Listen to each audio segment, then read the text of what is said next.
Film diawali dengan memperlihatkan pemandangan kota Mumbai, India. Kemudian terlihat seorang pria melangkah dengan pasti menuju suatu tempat dengan membawa tas berwarna hitam. Tak lama pria tersebut menaruh ponsel di tempat tersembunyi, yaitu di patung kepala kuda, dan menaruhnya tepat di bagian mulut patung.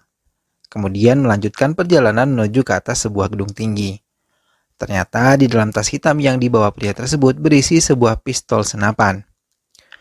Pria tersebut lalu merakit pistol senapan yang ia bawa. Pria itu bernama Matt Maddy, seorang polisi bertubuh kekar dan juga gagah. Dari atas gedung tinggi tersebut terlihat Matt Maddy sedang menunggu seseorang yang menjadi incarannya. Siang berganti malam, Maddy terus menunggu seseorang tersebut. Hingga akhirnya ia mendengar suara 4 orang yang sedang berjalan dan berbicara lewat telepon yang tersambung ke ponselnya yang ia pasang di mulut kepala patung yang berbentuk kepala kuda. Maddy langsung berdiri dan membidik pas di kepala 2 orang yang sedang berjalan tersebut. Sontak 2 orang lainnya gelagapan mencari sumber tembakan yang mengarah kepada 2 temannya. Setelah menyelesaikan misinya, Matt Maddy dengan santai turun melewati kerumunan massa yang sedang berkumpul melihat korban tembakan yang ia lakukan. Terlihat Matt Maddy menabrak seorang polisi, hingga polisi tersebut berkata bajingan kepada Maddy. Tetapi betapa terkejutnya polisi tersebut ketika mengetahui yang ia tabrak adalah Maddy. Sontak polisi tersebut diam terbelalak dan membiarkan Maddy pergi. Maddy rupanya mendatangi kantor polisi. Terlihat di sana betapa Maddy dihormati oleh polisi lainnya, karena Maddy adalah komisaris polisi yang sangat terkenal. Kemudian saat sedang berjalan, Maddy didatangi oleh salah seorang polisi dan menanyakan dari manakah Maddy selama 2 hari ini menghilang dengan posisi telepon yang terhubung, tapi tak mendapatkan balasan darinya. Dan polisi tersebut bertanya apakah hubungannya Maddy dengan 2 orang yang tertembak mati, yaitu Yusuf Patel dan anak buahnya. Kemudian Maddy terlihat memasuki ruangan komisaris yang tengah mencari keberadaannya. Komisaris menanyakan dari manakah 24 jam ia menghilang dengan telepon yang terhubung tapi tidak ada respons. Maddy menjawab bukan 24 jam lamanya, ia menghilang melainkan 37 jam. Kemudian komisaris juga bertanya kepada Maddy, adakah hubungannya dengan kasus penembakan tersebut. Maddy menceritakan semua aksi yang ia lakukan dalam penembakan tersebut kepada komisaris polisi lalu ia pergi. Scene berpindah memperlihatkan seorang kepala sekolah sedang berpidato di depan para siswa dan juga para dewan guru. Di antara pidatonya, ia menyebutkan kebanggaannya terhadap salah satu muridnya yang bernama Shalini Nair. Shalini cemas menunggu kedatangan para kakaknya pada saat acara itu tengah berlangsung. Kemudian tak lama Shalini dipanggil untuk naik ke atas panggung agar menerima penghormatan dari kolektor distrik Muhammad Riaz. Terlihat di sana betapa bangganya Ibu Shalini melihat anak perempuannya mendapatkan penghargaan tersebut, begitupun juga dengan teman-teman dan dewan guru yang berada di tempat tersebut. Kakak dari Shalini saat itu sedang asik bermain alat musik dalam acara konser meriah di tepi pantai. Di samping panggung, para kakak Shalini dan juga vokalis bandnya terlihat sedang menghitung pendapatan dari konser tersebut. Tak lama kemudian, datanglah gerombolan pria yang terlihat sedang mabuk dan mengusik, mencoba menggoda vokalis wanita band kakak Shalini.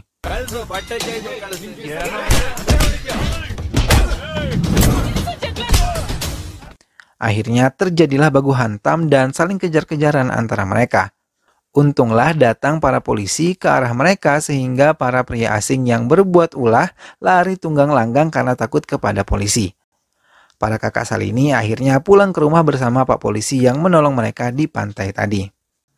Saat sampai di dalam rumah, Shalini menunjukkan piala penghargaan yang ia dapatkan dari sekolahnya. Ketiga kakak laki-lakinya sangat senang akan hal tersebut. Hingga salah satu kakaknya yang bernama Manu menghadiahi Shalini sebuah handphone. Hari pun berganti, Shalini pergi ke sekolah. Ia bertemu dengan kawan-kawannya di sekolah. Ia juga menunjukkan handphone baru hadiah dari kakaknya.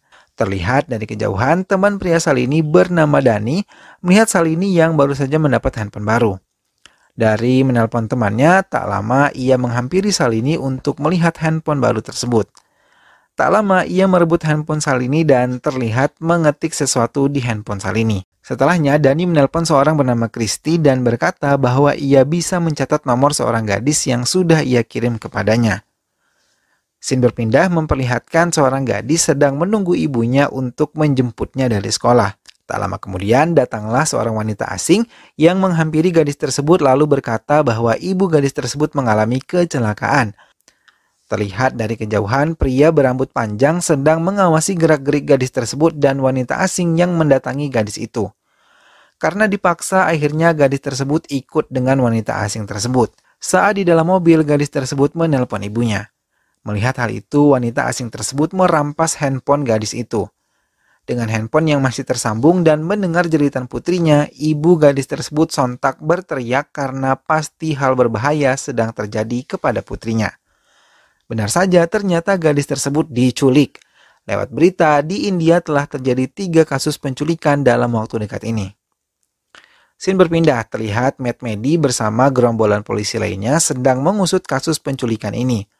Mereka mendatangi beberapa tempat untuk mencari bukti kasus penculikan yang terjadi.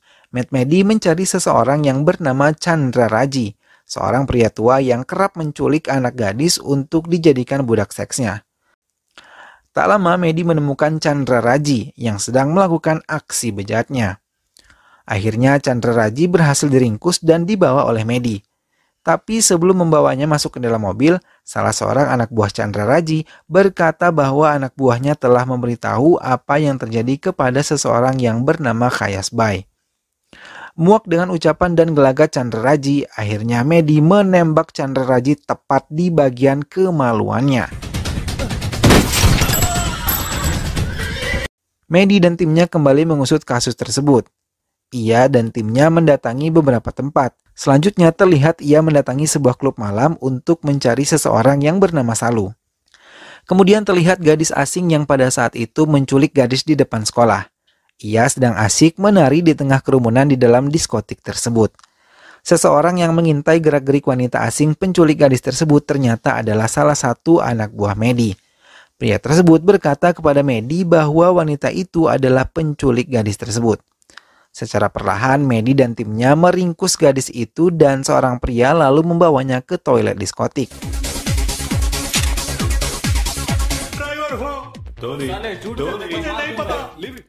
Di sanalah Medi dan tim menginterogasi wanita tersebut dan terlihat ia sangat ketakutan saat diinterogasi oleh Medi.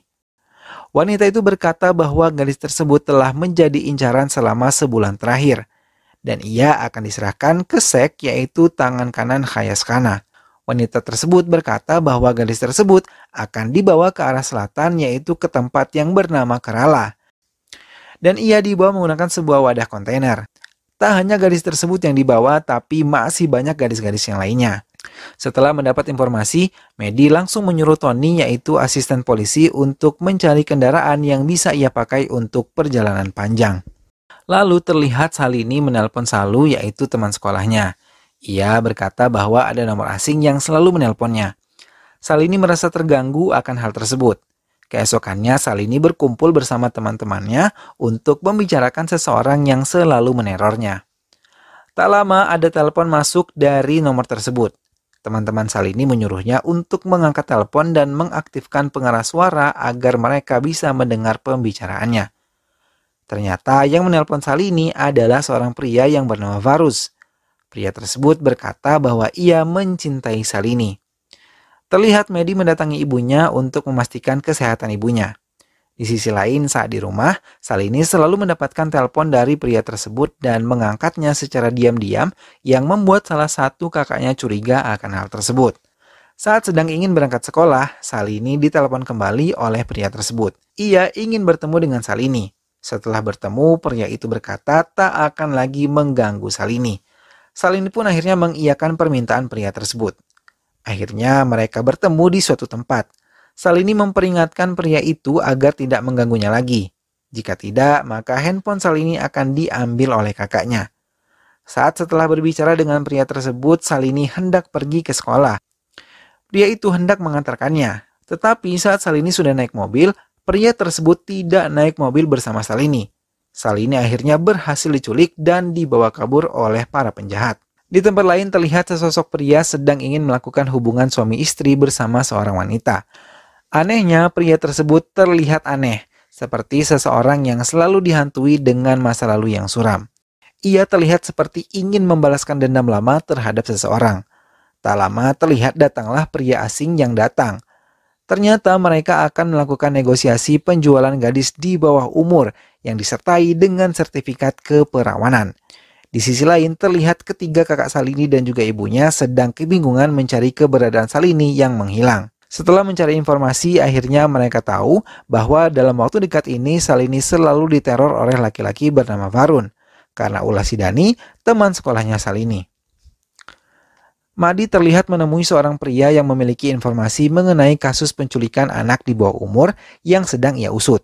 Pria tersebut berkata bahwa terdapat sebuah desa bernama Catan Peti Deka dengan Tenkashi di sana terdapat kuil Kala Bairava. Kuil tempat gadis-gadis yang menjadi pekerja seks. Terlihat Dani dan orang tuanya sedang diinterogasi oleh polisi terkait penculikan Salini yang tak lain disebabkan oleh Dani yang memberikan nomor telepon Salini kepada orang asing. Saat diinterogasi, Dani berkata bahwa yang menyuruhnya adalah seseorang yang bernama Christopher dengan keuntungan ia mendapatkan 500 sampai 1000 rupiah. Orang tua Dani memarahi Dani karena ulah yang ia buat. Polisi lalu meminta Dani untuk menghubungi nomor Christopher tetapi nomor tersebut tidak aktif. Selanjutnya, Medi mendatangi sebuah kantor polisi di bagian selatan India. Ia menemui seorang kepala polisi, namun kedatangannya sia-sia. Kepala polisi tersebut terlihat meremehkan perkataan Medi atas kasus yang telah terjadi. Medi geram kemudian pergi meninggalkan kantor polisi tersebut. Di sisi lain, ketiga kakak Salini mendatangi seseorang di pantai tempat mereka melakukan konser band. Ia mencoba mencari seseorang yang bernama Christopher, tapi seseorang yang mereka temui tersebut tidak tahu hingga salah satu kakak Salini memberikan nomor telepon yang kerap menghubungi adiknya. Saat ditelepon benar saja nomor itu milik Christopher. Menurut seseorang yang mereka temui, Christopher adalah orang yang menyerang mereka setelah selesai dari konser pada saat itu. Akhirnya ketiga kakak Salini mendatangi Christopher yang sedang berdiri di tepi pantai. Ketiga kakak Salini langsung menghajar Christopher dan teman-temannya dengan membabi buta. Saat sedang ingin menyerang dengan pecahan botol yang kakak Salini bawa, datanglah para polisi. Polisi tersebut membantu menginterogasi Christopher hingga mereka mendapatkan informasi bahwa di balik penculikan tersebut adalah Satan Suni. Ia hanya bertugas mengumpulkan nomor telepon dan menyerahkannya kepada Satan Suni. Medi yang mendapatkan informasi terlebih dahulu mencoba mendatangi Satan Suni di kediamannya. Pada saat memasuki kampung Suni, beberapa orang mengawasi Medi. Ia kemudian menelpon Suni bahwa ada seseorang yang mencurigakan menanyakan Suni dan berkata bahwa ia adalah temannya Suni. Hingga tibalah Medi di kediaman Suni. Suni terlihat sedang menggendong anaknya. Medi berkata kepada Suni bahwa namanya adalah John dan ingin meminta bantuan Suni. Tak menunggu lama, Medi langsung mengancam Suni dengan menodongkan pistol kepada anaknya Suni. Sontak Suni langsung mengiyakan dan ikut Medi dengan pistol yang digenggam Medi di dalam baju Suni. Medi membawa Suni ke sebuah tempat.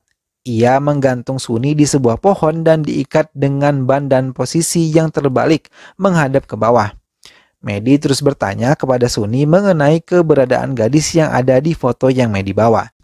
Suni terus-terusan menjawab bahwa ia tak tahu. Karena geram, akhirnya Medi memotong jari Suni dengan alat yang ia bawa. Suni berkata bahwa dia hanya berurusan dengan kasus penculikan 4 orang gadis yang terjebak ke Dubai. Suni menyebutkan nama baru pada kasus ini yaitu Surab dan Anup. Dua orang ini mengemas gadis perawan menuju luar negeri dan sebagian dijual di pasar India. Tak lama kemudian datanglah temannya Medi. Pria tersebut melihat Medi memperlakukan Suni dengan sangat ganas.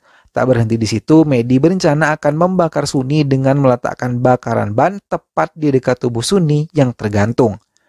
Teman pria Medi sangat terkejut melihat hal yang dilakukan oleh Medi. Dengan cepat, ia mencoba mencegah perbuatan yang Medi lakukan.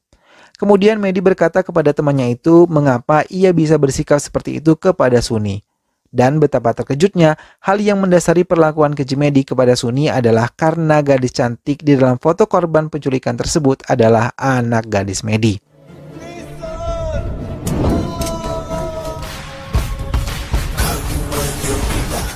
Scene berpindah memperlihatkan seorang pria yang dibutakan akan seks sedang mengawasi keempat wanita yang terjebak ke Dubai dan juga Salini.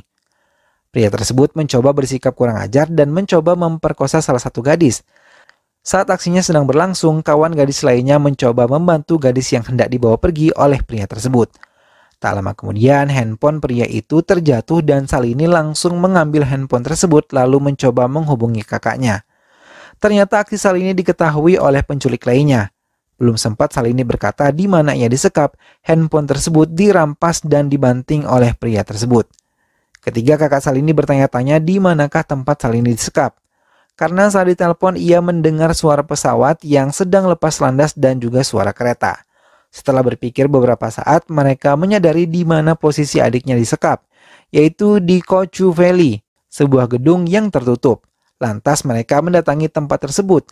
Sayangnya belum sempat ketiga kakak Salini sampai di tempat tersebut, Salini dan keempat gadis lainnya diangkut dengan menggunakan mobil box yang di dalamnya berisi ayam. Sesampainya di sana, ketiga kakak Salini tak menemukan keberadaan adiknya. Namun tak lama mereka mendengar suara mobil datang dan menganggap suara mobil itu adalah mobil penculik adiknya dan akhirnya mereka pun bersembunyi. Ternyata suara mobil yang datang itu adalah mobil Matt Medi yang datang bersama temannya yang berusaha mencari keberadaan anaknya dan gadis-gadis korban penculikan lainnya. Mereka saling mengintai dan mengira satu sama lain adalah penculik dari kasus ini. Hingga akhirnya mereka saling menyerang dan saling tahu bahwa mereka sama-sama mencari seseorang tersayang yang sedang diculik.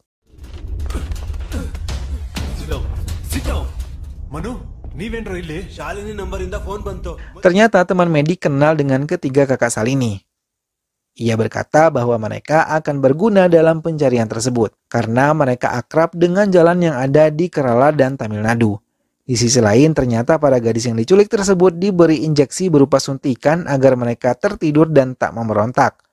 Tak lama saat dalam perjalanan, mobil yang berisi gadis-gadis tersebut pun berhenti. Ternyata mereka ingin memasukkan satu korban penculikan lagi ke dalam mobil box itu, yang tak lain dan tak bukan adalah anak gadisnya Medi. Saat sedang dalam perjalanan bersama dua kakak Salini, Medi mendapat telepon dari temannya bahwa gadis-gadis korban penculikan akan dibawa ke daerah yang bernama Thothukudi, yang tak jauh dari jalur laut internasional dan akan diserahkan ke kapal di perairan internasional. Seorang pria dan pasangan wanita yang tak lain tak bukan adalah dalang dari penculikan gadis remaja sedang melakukan aksinya. Pria tersebut terus menanyakan perihal penculikan gadis Mumbai yaitu anak Medi, karena ia harus segera dikirim dari pelabuhan India secepat mungkin. Mobil yang mengangkut para gadis terlihat berhenti sejenak untuk sekadar berhenti di tepi danau agar mereka bisa minum air danau sejenak. Salah satu gadis tersebut mencoba kabur tetapi kembali berhasil ditangkap. Saat sedang akan masuk ke dalam mobil, pria yang haus akan seks tersebut mencoba mengganggu Salini. Hingga salah satu gadis yang terjebak di Dubai memberanikan dan mengorbankan dirinya menggiring pria bejat tersebut ke tepi jurang dan membawa mereka berdua jatuh ke dalamnya.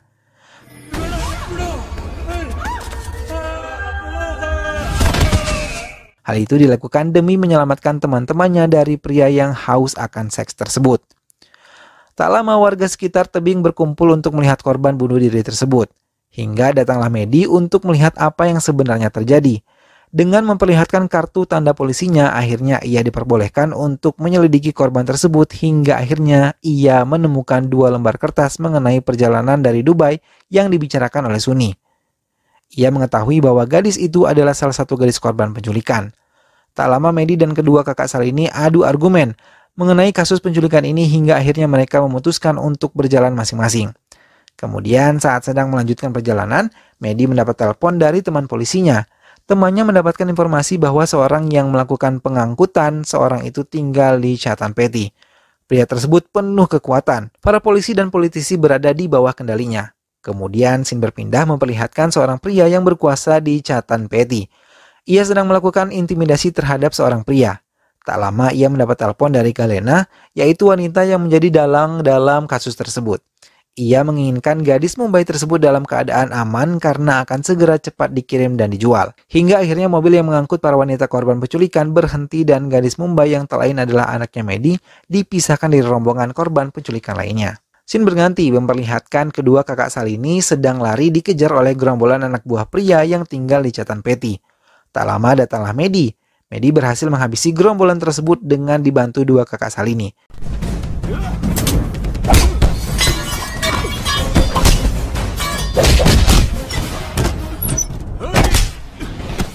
Hingga akhirnya ia mendatangi pria catatan peti tersebut, lalu menonjoknya pas di bagian wajah pria tersebut.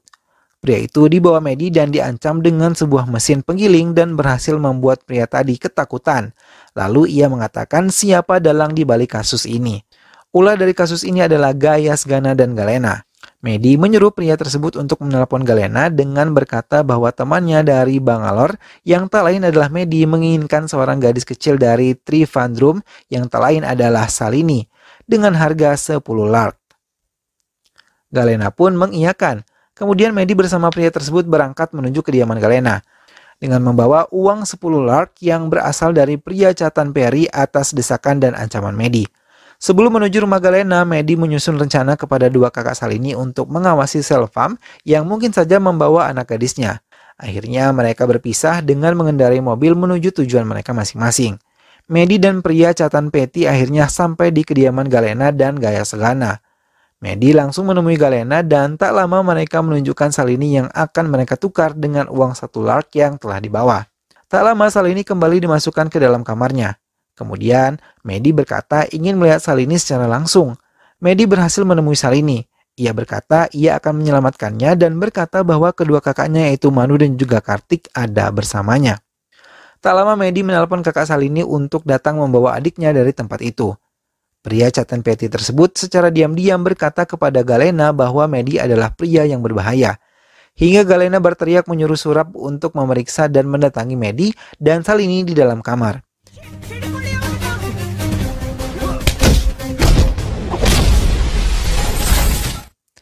Tak lama datanglah kedua kakak Salini dan berhasil mengamankan adiknya tersebut. Kemudian dengan pistolnya Medi mengancam Galena dan menanyakan keberadaan anak gadisnya.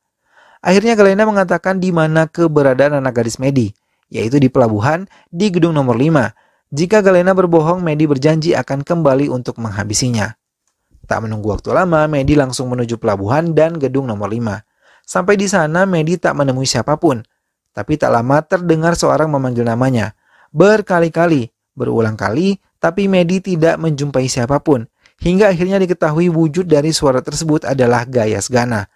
Dengan wajah yang penuh dendam dan amarah, Gayas Gana berkata kepada Medi atas perbuatannya kepada Gayas Gana hingga Gayas Gana tak tahu apakah ia perempuan atau laki-laki.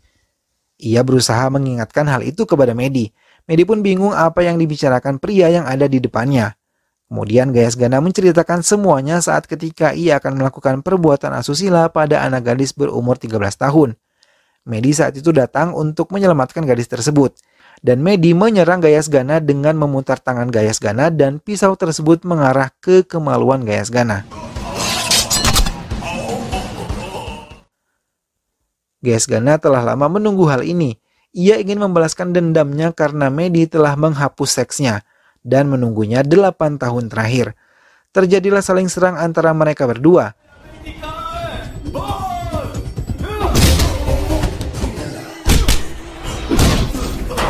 Medi terlihat begitu putus asa karena Gayas Gana tak mau memberitahu keberadaan putrinya walaupun sudah babak belur Gayas dibuatnya.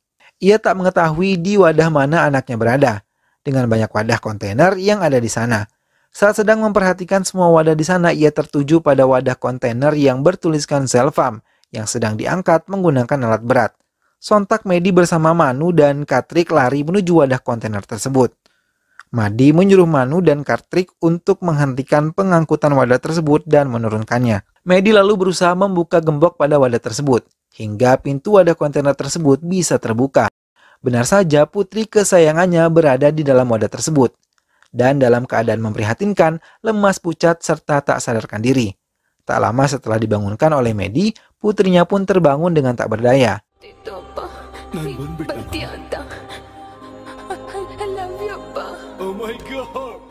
Ada banyak bekas suntikan di tangan putrinya, yaitu suntikan injeksi agar ia dalam keadaan lemah tak sadarkan diri. Kemudian Medi membawa putrinya dengan membopongnya. Medi pun akhirnya membawa pulang anak gadisnya dengan senyum lega dan bahagia. Film pun selesai.